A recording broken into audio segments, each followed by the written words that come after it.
네, 오늘 중앙대학교 정책 시스템 이론 수업을 진행하면서 오늘은 학생들의 발표를 하는 시간이었습니다. 학생들이 이 정책의 부작용에 대해서 많이 발표를 해줬는데 학생들이 발표하는 정책의 부작용 메커니즘을 보면서 정책의 부작용을 가져오는 것은 딜레마 때문이겠구나 하는 생각을 하게 되었습니다.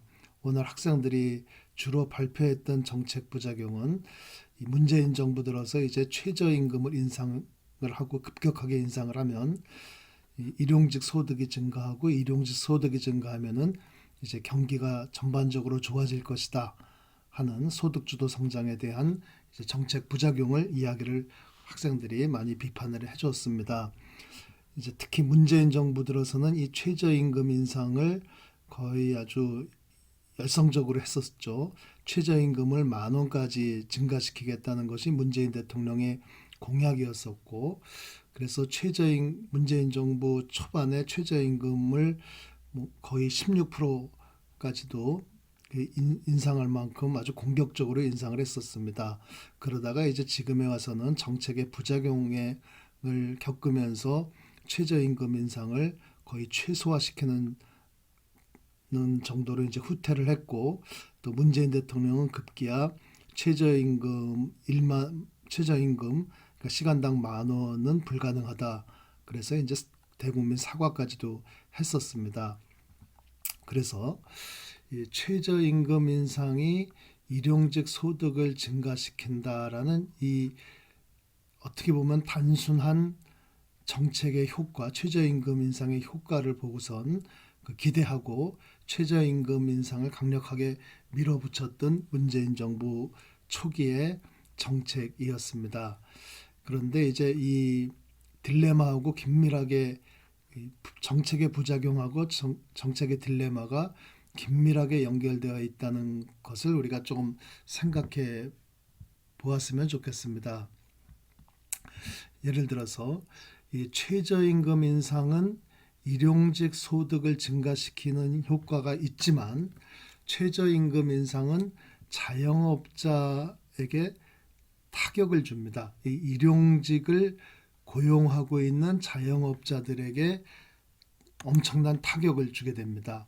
그렇기 때문에 최저임금 인상이라는 이 정책은 한편으로는 일용직 소득을 증가시키는 긍정적인 측면이 있는가 하면은 다른 한편으로는 자영업자에게 타격을 주는 자영업자의 영업에 그리고 자영업자의 소득에 타격을 주는 이러한 부정적인 효과가 있습니다. 그래서 이런 긍정적인 측면과 부정적인 측면을 둘러싸고선 정책 딜레마가 존재하는 것이 사실입니다.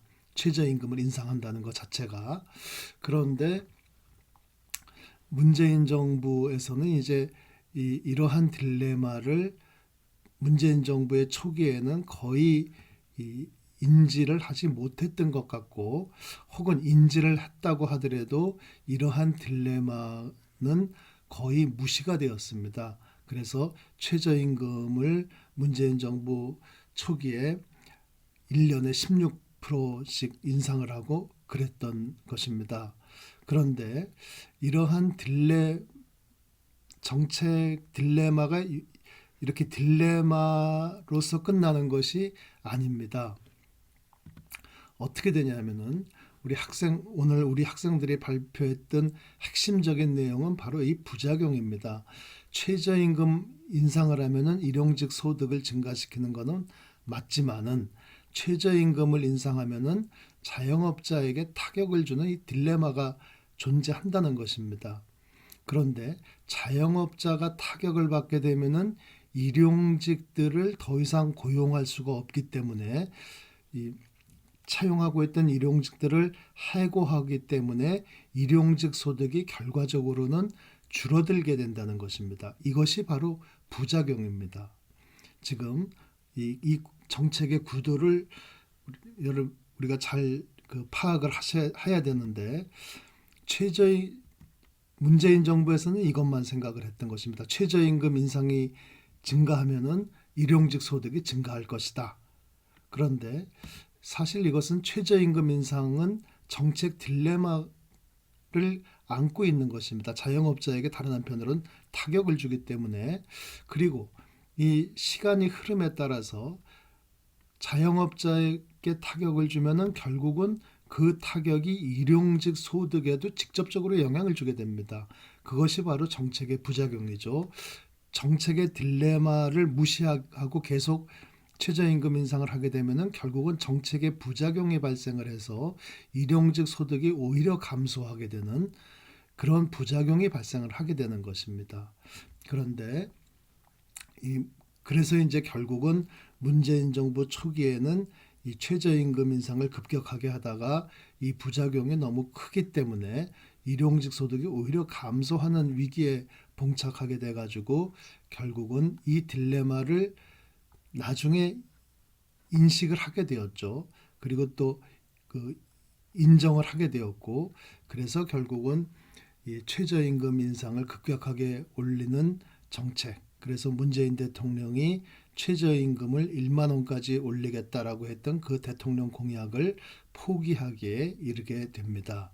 그래서 우리가 이러한 이 정책의 부작용 사례를 통해서 우리 학생들이 이렇게 정책의 부작용이 존재한다는 사실, 특히 문재인 정부에서 여러 가지 이러한 정책 부작용이 많이 발생하고 있습니다.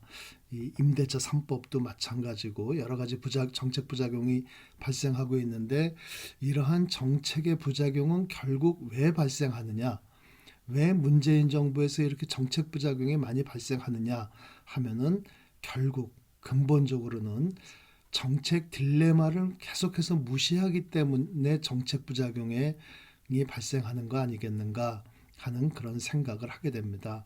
그래서 오늘 학생들의 발표를 제가 보면서 제 나름대로 한 가지 느끼고 또 학생들로부터 배운 것이, 정책 딜레마를 무시하면 정책 부작용의 덫에 빠지게 된다라는 이런 교훈을 생각하게 되었습니다.